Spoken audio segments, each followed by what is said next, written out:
বন্দে অহং শ্রীগুরু শ্রীযুতপদকমলং শ্রীগুরুং বৈষ্ণবাংশ শ্রীরূপং সাগ্রজাতং সগণ রঘুনাথান্বিতং তং সজীবং সাদ্বৈতং সাবধূতং পরিজনসহিতং কৃষ্ণ চৈতন্য দেবং শ্রী রাধা কৃষ্ণ পদান সগণ ললিতা শ্রী বিশাখান্বিতাংশু নমো মহাবদন্যায় কৃষ্ণ প্রেম প্রদায়তে কৃষ্ণায় কৃষ্ণ চৈতন্য নাম্নে গৌরতিছে নমঃ অনর্পিত চরিং চিরাত করুণাবতীর্ণ কলৌ সমর্পয়িত উন্নত উজ্জ্বল রসাংস ভক্তি শ্রীরাম হরিপুরট সুন্দর দুতি কদম্ব সন্দীপিত সদা হৃদয় স্কন্দরে স্ফুরত সচিনন্দন হে কৃষ্ণ করুণা সিন্ধু দীনবন্ধু জগৎপতে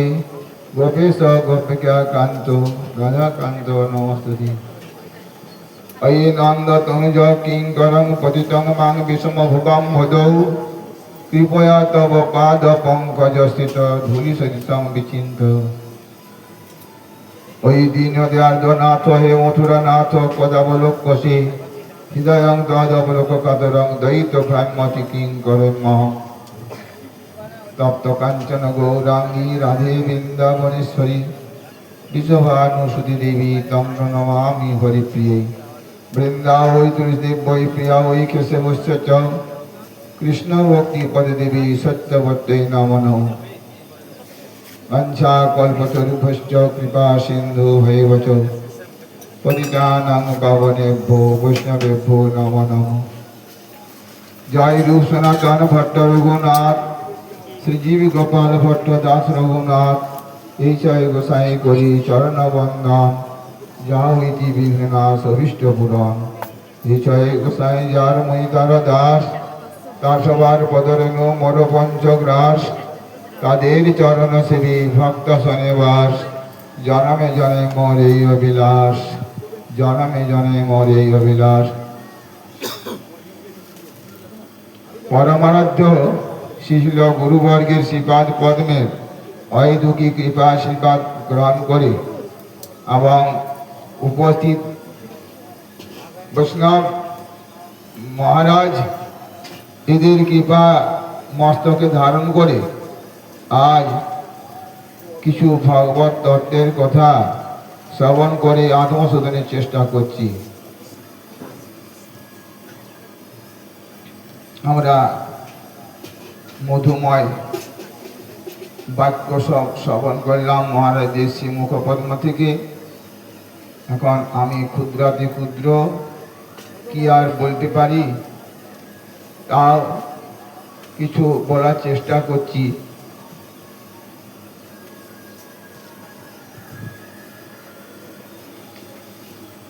শ্রীমদ্ ভাগবত কিভাবে আবির্ভূত হলেন সেটা জানা দরকার।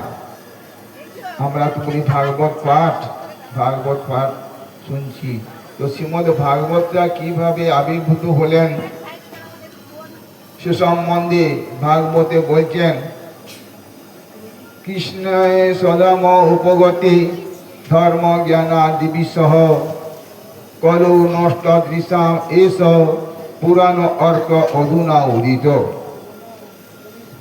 অর্থাৎ গোলক বৃন্দাবনাদি কৃষ্ণপতি শ্রীকৃষ্ণ যখন এই প্রপঞ্চ লীলার সাঙ্গ করে সদামে চলে গেলেন, তখন এই কলির পাপী তাপী জীবের মঙ্গল বিধানার্থে স্বয়ং কৃষ্ণ তিনি এই পুরাণ প্রভাকর শ্রীমদ্ ভাগবত রূপে উদিত হলেন। কলৌ নষ্ট দিশাম এস পুরাণ অর্ক অধুনা উদিত। কলির পাপী তাপী জীবের মঙ্গল বিধানার্থে স্বয়ং কৃষ্ণই এই পুরাণ প্রভাকর মানে পুরাণ সূর্য রূপে শ্রীমদ্ ভাগবত রূপে উদিত হলেন। কেন না কলির পাপে তাপে হৃদয়ের অন্ধকার দূর করতে গেলে সূর্যের প্রয়োজন। পুরাণ প্রভাকর পুরাণ সূর্যরূপে উদিত হলেন। তো সেই শ্রীমদ্ ভাগবত এখন শ্রী চৈতন্য চরিতামৃতে বলেছেন যে অজ্ঞান তমের নাম জানিয়ে কৈতব ধর্ম অর্থ কাম বাঞ্ছা আদি এই সব। শ্রী চৈতন্য চরিতামৃতে বলছেন যারা অজ্ঞানতম, যাদের কোনো স্বরূপ জ্ঞান নাই, দেহেতে আত্মবুদ্ধি, তারা এই দেহের ইন্দ্র তোষণের জন্য ওই ধর্ম অর্থ কাম এইগুলোকে বহু মানন করে, সেটা তারা ভোগ করে। ধর্মপতি অর্থ আনে, অর্থটা কাম চরিতার্থ করে, আর কাম ভোগ করে যখন তৃপ্তি পেল না, তখন কিছু কিছু মহাত্মা জ্ঞান চর্চা দ্বারা মোক্ষের সন্ধান করে, মোক্ষ বাঞ্ছা করে। তো এখানে বলছেন ধর্ম অর্থ কাম বাঞ্ছা আদি এই সব, তার মধ্যে মোক্ষ বাঞ্ছা কৈত প্রধান।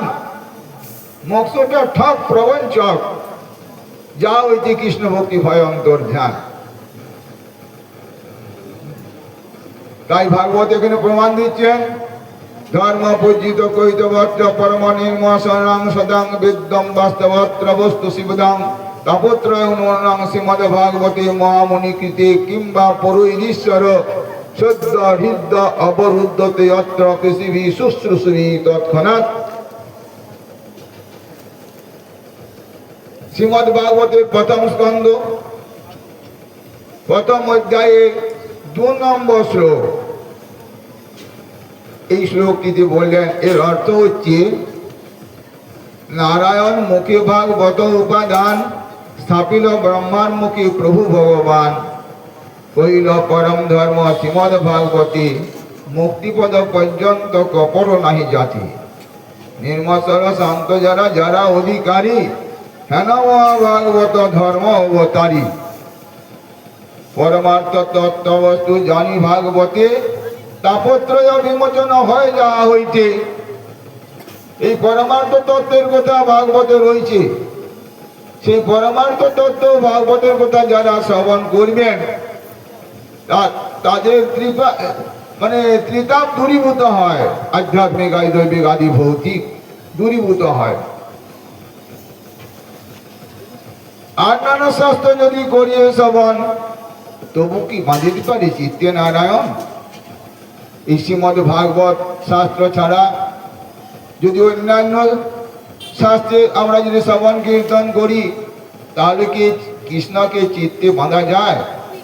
উত্তর বলছে না, বাঁধা যায় না একমাত্র ভাগবত ছাড়া। শনিবার ইচ্ছা মাত্র ভাগবত করি, সেইখানে চিত্তে কৃষ্ণে বাঁধিবারই পারে। শুশ্রূষবি তৎক্ষণাৎ, সেই মুহূর্তে শুনে নাই, শোনার ইচ্ছা প্রকাশ করেছে, তাতেই ভাগবত বলছে কৃষ্ণকে সে চিত্তে বাঁধতে পারে। তো সেই শ্রীমদ ভাগবত 3 নম্বর শ্লোক প্রথম স্কন্ধ প্রথম অধ্যায় 3 নম্বর শ্লোকে বলছে নিগম কল্পতরুর গলিতং ফলং সুখমুখাদম মৃদব সংযুতং পিবত ভাগবত রসম আলয়ং মৌর রসিকা ভুবি ভাগবকা। এই যে শ্রীমদ ভাগবত, এটি একটি ফলস্বরূপ নিগম কল্পতরু। অসংখ্য কল্প তরু মানে শ্রুতি লতিকা রয়েছে না, বেদ বেদান্ত উপনিষদ পুরাণ উপপুরাণ, এইগুলো শ্রুতি লতিকা। সেই লতিকায় এই ফলটি ধরেছে, সুপক্ষ পরিপক্ক ফল। এই ফলটির আবার ভ্যাংস বস্তু কিছু নাই ফেলে দেবার মতো, অষ্টি বা খোসা এর মধ্যে নাই, এটা রসে পরিপূর্ণ। এই ফলটি কে এই পৃথিবীতে নিয়ে এলো? সুখদেব গোস্বামী পাদ এই ফলটি নিয়ে এলেন। এই ফল রসে পরিপূর্ণ, সেই রসে পরিপূর্ণ শ্রীমদ ভাগবতের রসটা পান করতে বলছেন। পিবত ভাগবত রসম আলয়ম। আলয়ম মানে মোক্ষের ঊর্ধ্বে, যে মোক্ষের ঊর্ধ্বে চেপে এই ভাগবত রস পান করতে বলছেন। তো সকলের ভাগবত রস পান করার অধিকার নাই। কর্মী জ্ঞানী যোগী এদের ভাগবত শ্রবণ করার অধিকার নাই। তার মানে তাদের খোরাকে এই ভাগবতে নাই। কর্মীরা চায় ভোগ, জ্ঞানীরা চায় মুক্তি, আর যোগীরা চায় সিদ্ধি। এইগুলো কিন্তু ভাগবতের মধ্যে নাই। সুতরাং তাদের খোরাকি এখানে নাই বলে তাদের অধিকারও নাই ভাগবত শ্রবণ করার। কে ভাগবত শ্রবণ করার অধিকার কার আছে? পিবত ভাগবত রসমালয়ং মুহুরহু রসিকা ভূমি ভাবুকা। যারা কৃষ্ণ রসের রসিক, কৃষ্ণ ভাবে ভাবুক, তাদের এই ভাগবত রস পান করার অধিকার আছে। ভাগবত রস, ভাগবত শ্রবণ করার অধিকার কার আছে? ভাগবত শ্রবণ বলছেন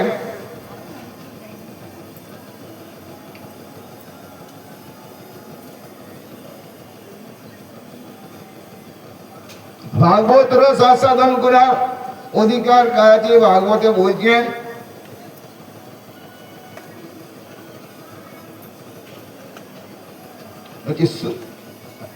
শুশ্রূষ সদ্ধানস্য বাসুদেব কথা রুচি সাত মহোৎসব বিপ্রা পুণ্য তীর্থ নিষেবনাথ। যে সমস্ত সাধু সমস্ত পাপ থেকে মুক্ত হয়েছেন তাদের বলা হয় মহৎ। এইরকম সাধুর সেবা করার নাম মহৎ সেবা। যারা এরকম মহৎ সাধুর সেবা করায় অভ্যাসে পরিণত হয়েছে, একটা কারণ। আর একটা কারণ হচ্ছে পুণ্য তীর্থ নিষেবনাথ। ভগবানের যে ভারত ভূমিতে অসংখ্য তীর্থভূমি আছে, সেই তীর্থভূমি পরিক্রমা করলে সুকৃতি জমা হয়। সেই তীর্থ পরিক্রমার পরে যাদের ভুরি ভুরি সুকৃতি জমা আছে, মহাসেবা এবং সুকৃতি যাদের বেশি বেশি আছে, তাদেরই কি হয়? সেই লীলা পুরুষোত্তম ভগবান শ্রীকৃষ্ণের বীর্যবতী কথা শ্রবণে রতির উদয় হয়, আসক্তি হয় বা লোভ জন্মে। যাদের মহাসেবা করার অভ্যাস হয়ে গেছে, আগে করেছে, এখন করছে, পরেও করবে মহাসেবা। আর ভারতভূমিতে যত তীর্থ আছে সেগুলো পরিক্রমা করলে পর সুকৃতি জমা হয়। পুণ্য তীর্থ নিষেবনাথ। যাদের সুকৃতি ভুরি ভুরি আছে এবং মহাসেবা করে আসছেন, তাদের এই সেই লীলা পুরুষোত্তম ভগবান শ্রীকৃষ্ণের কথা শ্রবণে রতির উদয় হয়, আসক্তি জন্মে বা লোভ জন্মে। এখন সেই কথা লোভ হলো, এরপরে তো তারা শুনবে। শুনলে কি ফল হয়? ভাগবত লোভ হলে তো শোনার ইচ্ছা জাগবে। তো শুনলে কি হয়? শীর্ণতাং সকতা কৃষ্ণ পুণ্য শ্রবণ কীর্তন হৃদন্তস্থ ভদ্রাণী বিধুমতি সুইশতাং নষ্ট প্রায়সু অবদ্রেষু নিত্যং ভাগবত সেবয়া ভগবতী উত্তম সখী ভক্তির ভবতী নৈষ্টিকী তদা রজস্তম ভাবা কামলোভা দশ্চ দিয়ে চেতয়তয়না বিধ্বংসিতং সত্যে সুপ্রসিদ্ধতি। সেই ভগবান শ্রীকৃষ্ণের কথা যারা শ্রদ্ধার সহিত শ্রবণ করেন, তাদের কি হয়? হৃদন্তস্থ মানে হৃদয়ের মধ্যে যে অভদ্রগুলো আছে, অনর্থগুলো আছে, সেগুলো বিধুনতি সুইশতান হরিকথামৃত জলের দ্বারা সেগুলো বিধৌত হয়ে যায়। তারপরে কি হয়? নষ্ট প্রায়সু অবদ্রেষু নিত্যং ভাগবত সেবয়া ভগবতী উত্তম শ্লোকে ভক্তির ভবতী নয় টিকি। এইভাবে প্রতিদিন ভক্ত সেবা এবং ভাগবত শ্রবণ করলে কি হয়? উত্তম শ্লোক ভগবানের নৈষ্ঠিকী ভক্তির উদয় হয়। নৈষ্ঠিক ভক্তি কখন হয়? প্রেম রাজ্যে উত্তীর্ণ হতে গেলে সোপান আছে। সোপান মানে সিঁড়ি। তো প্রথম সিঁড়ি হচ্ছে শ্রদ্ধা। শ্রদ্ধা, সাধুসঙ্গ, ভজন ক্রিয়া, অনর্থ নিবৃত্তি, নিষ্ঠা, রুচি, আসক্তি, ভাব, তারপরে প্রেম। তাহলে নিষ্ঠা কোন নম্বর হচ্ছে না? 5 নম্বরে। শ্রদ্ধা, সাধুসঙ্গ, ভজন ক্রিয়া, অনর্থ নিবৃত্তি। অনর্থিক নিবৃত্তি না হলে নিষ্ঠা হয় না। সেই নিষ্ঠা থেকে নৈষ্ঠিকী ভক্তির উদয় হয়। যখন নৈষ্ঠিক ভক্তির উদয় হয় তখন কি হয়? তদা রজস্তম ভাবা কামলোভা দশ্চ যে চেতয়তয় নাবিদ্যং স্থিতং সত্যে সুপ্রসিদতি। তখন এই রজস্তম ভাবজাত যে কাম প্রদাদি রিপুগণ সেগুলো বশীভূত হয়ে যায়। রজস্তম ভাবটা হৃদয় থেকে বেরিয়ে যায়, সত্যগুণটা প্রবেশ করে। তখন আত্মা সুপ্রসন্নতা লাভ করে। এই গেল ভাগবত শ্রবণের 1 নম্বর উত্তর। আবার বলছেন অবিস্মৃতি কৃষ্ণ পদারবিন্দ ক্ষীণতি অবদ্রাণী তং শোনতি সত্যস্য শুদ্ধিং পরমাত্মা ভক্তি জ্ঞানঞ্চ বিজ্ঞান বিরাগ যুক্তং। বিস্মৃতি মানে ভুলে যাওয়া, অবিস্মৃতি মানে ভুলে না যাওয়া। নিরন্তর যদি বিষ্ণুর আমরা স্মরণ করি তাহলে আমাদের যে অভদ্রগুলো আছে সেগুলো দূর হয়ে যায়। ক্ষীণতি অভদ্রাণী চ সংতনতি, শুদ্ধ সত্য হয়ে যায় হৃদয়টা। তখন কি হয়? সত্যস্য শুদ্ধি পরমাত্মা ভক্তি জ্ঞান বিজ্ঞান বিরাগং যুক্তং। চিত্ত যখন পবিত্র হয়ে যায় তখন জ্ঞান, বিজ্ঞান এবং বৈরাগ্য রূপ প্রেম লক্ষণা ভক্তির উদয় হয়। সবসময় ভগবানকে স্মরণ করলে জ্ঞান, বিজ্ঞান এবং বৈরাগ্য রূপ প্রেম লক্ষণা ভক্তির উদয় হয়। আবার বলছেন শ্রবণের ফল পিবন্তি যে ভাগবত আত্মনসতাং কথামৃতং শ্রবণ পুটেষু সংহিতং পুনন্দিতে বিষয় বিদূষিত আশয়ং ব্রজন্তি তচ্চরণ সরোর আন্তিকং। এই ভাগবতের বীর্যবতী কথা রস যারা কর্ণপুটে সংস্থাপন করে পান করেন, এই রস কিন্তু মুখে ঢেলে খাওয়া যায় না। আমরা তরল বস্তু যেমন মুখে ঢেলে পান করি সেটা না, কর্ণপুটের সংস্থাপন, কর্ণের ছিদ্র দিয়ে যারা এই ভাগবতের রস পান করেন, হ্যাঁ, পুনন্দিতে বিষয় বিদূষিত আশয়ং। আশয় মানে চিত্তটা যে বিষয়ে বিষাক্ত হয়ে আছে, ওই ভাগবত রস পান করার ফলে পবিত্র হয়ে যায়। পবিত্র কিরকম? ভগবানের ধাম যেমন পবিত্র, সেই রকম ভাগবতের রস পান করে করে যখন আমাদের চিত্তটা পবিত্র হয়ে যায় তখন তাকে এখানে আর থাকতে হয় না। ব্রজন্তি তচ্চরণ সরোর আন্তিকং।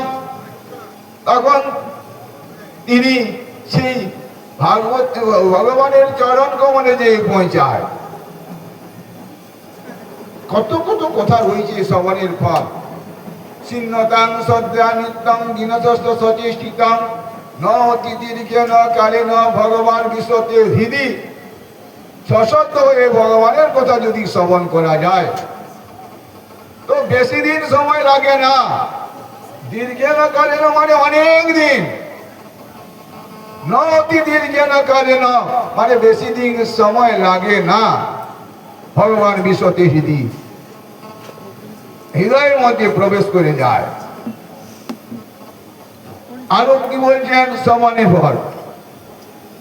সিন্নতাং শ্রদ্ধয়া নিত্যং মায়া আত্মা ন মুহ্যতি। সশব্দ হয়ে ভগবানের কথা যদি শ্রবণ করা যায়, আত্মা মায়া দ্বারা মুগ্ধ হয় না, মায়া মুক্ত হয়ে যায়। আর এটাকে এই শ্রবণ ছাড়া এই বিশাল ভব সমুদ্র পাড়ি দেওয়া যায় না। এটা গুরু মহারাজের হরিকথাকে প্রায়ই শুনেছি, সে পড়েছি। সংসার সিন্ধু অতি দুস্তরম উত্তিতর্য নন্ন প্রভু ভগবত পুরুষ উত্তমস্য লীলা কথা রস নিষেবন অন্তরেণ পুংস বিবিধ দুঃখদ বার্ধিতস্য। সংসার সিন্ধু কারণ দেখো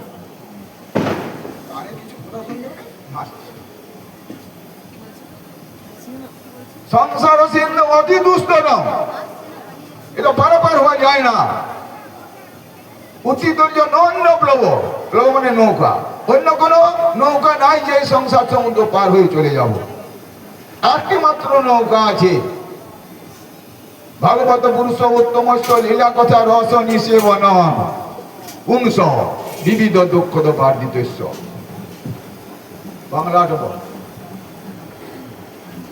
সংসার ঘোর সাগর তরিতে ভাগ্যবশে যদি বাঞ্ছা হয় কারুচিতে আর নৌকো নাহি কৃষ্ণ কথা রস বিনে বহুবিধ দুঃখ শোক দহন কারণ। সুন্দর। ওটার মানে দুস্তর সংসার ঘোর সাগর তরিতে ভাগ্যবশে যদি বাঞ্ছা হয় কারুচিতে আর নৌকা নাহি কৃষ্ণ কথা রস বিনে এই বহুবিধ দুঃখ শোক দহন কারণ। সংসারটা বহুবিধ দুঃখ শোকে ভরা। একমাত্র কথারও নৌকায় চললে অবলীলা করে পার হয়ে যায়, যেটা পরীক্ষিত মহারাজ শ্রবণেই উত্তীর্ণ হয়েছিলেন ভবসমুদ্র থেকে। এই জন্য ভাগবত শ্রবণ একান্ত দরকার। এই শ্রবণ বিনা ভবসমুদ্র পাড়ি দেওয়া যায় না।